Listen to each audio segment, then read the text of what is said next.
Mao na ang atong pagtawag. But now the question is, where does it start, the vision? What is important if we are talking about vision, to have a vision? So unsa man gyud, asa man gyud nagsugod kining panan-awon nga gikan sa Dios.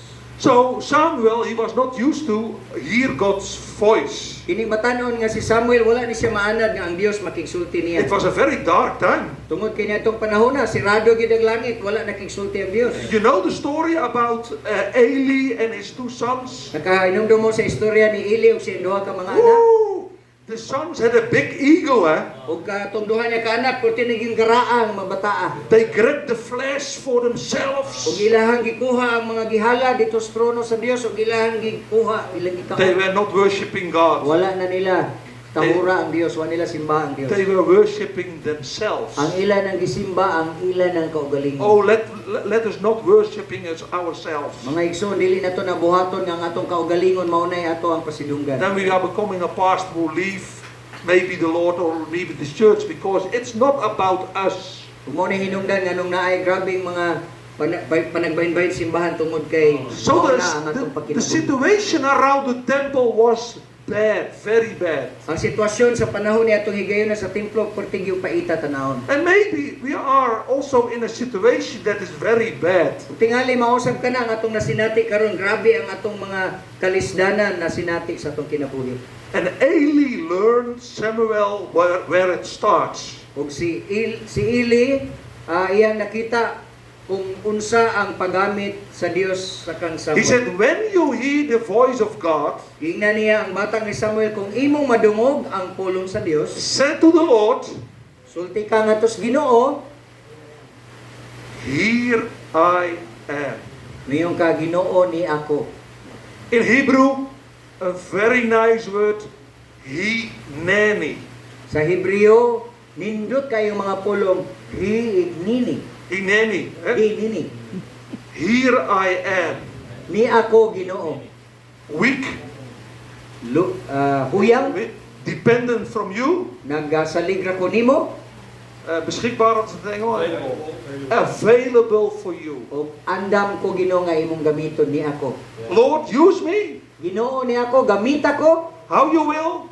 nga mosunod nimo, Where you will. asa nimo gusto, adto ko, When you will. ano sa ako nimo gamiton? Here I am. Ni ako Ginoo. And said then to the Lord, like, here I am, Samuel, here I am, you called me. Go and lay down, and if he calls, you say, speak, Lord, for your servant is listening. Ug ingan ni Eli si Samuel nga ingna ang Ginoo ni ako, unya Ginoo, isulti kung unsa ang imong gusto kay ni ako maminaw ko nimo. So let us summarize until now. So ato na siyang sabto. We are talking about revival. Nagisgot kita mahitungod sa revival. And for revival, we need a vision. Aron nga kita madasig nagkinahanglan tag pananaon. And to get a vision together, Ug aron nga makita nato ang pananaon inon nga nag-usa kita, it starts with availability. nagsugod na siya sa ato ang kaugalingon nga andam ta nga And that we say, buhat. here I am. Ug mayon ta, ni ako Ginoo.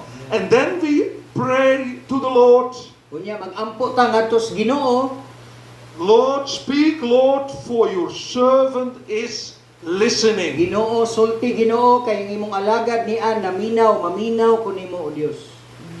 So it's very important to understand how can we hear the voice of God. So importante kayo unsaon nato pagdungog sa pulong sa Dios or sa iyang tingog.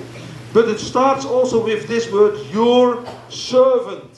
So magsugod po ni siya nining importante kay pulong ang imong alagad. He is Lord and I'm his servant. Siya ang akong agalon ug ako iyang alagad. So the crucified life means So ang pagkalansang uban ni Kristo nagpasabot, my will as a servant ang akong kabubuton ingon nga alagad, have to be under God's will as a Lord. kinahanglan mailawom kini sa pagbuot sa Dios tungod kay siya ang atong agalon. It's not like this, Ug dili pwedeng balihon. that my will is more important than Na God's mayroon will. ang akong pagbuot mo ni importante. So the crucified life is, Lord, what do you want? What is your will? So ang pagkalansang uban ni Kristo nagpasabot, Ginoo unsa ang imong pagbuot dili ang akong pagbuot. So that's not only about you personally, but also to pray together as leaders. So dili lamang kana sa atong kaugalingon kung dili apil po ni ana ang atong pag-uban nga kitang tanan magiusas pag-ampo ingon nga mga pangulo sa iglesia. That we are going to pray for vision, Aron nga kita mag-ampo sa iniusa nga paagi nga tagaan sa Dios og pananaon. and that we shall talk about it. How can we reach out to this lost nation? Ug magkasabot ta unsaon ug angay natong buhaton nga ato gyung mawali ang may balita nining atong lugar sa atong And let us be servants ug kinahanglan mahimo kitang tinud nga alagad sa Dios. also to our flock. Ngadto sa atong mga ginsakpan sa iglesia. How can I help you to hear God's voice? Unsaon nato sila pagtabang nga makadungog pud ang ato ang mga kauban nga madungog nila. And how can I help you to get a vision for your family? Ug unsaon nila matabangan nato sila nga makakita po sila pananaon para sa ilang pamilya. Because I said already, the church is as strong as our families are. Ang simbahan mahimong lig-on kung unsa ka lig-on ang mga pamilya sa iglesia. So, we talk about revival. So mao ni ron ang ato ang gipamalandungan ang revival. And what is a very nice moment also in one of the prophets, that is Isaiah 6. Naay nindot kaayo pud nga atong mapamalandungan diha sa Isaias kapitulo 6.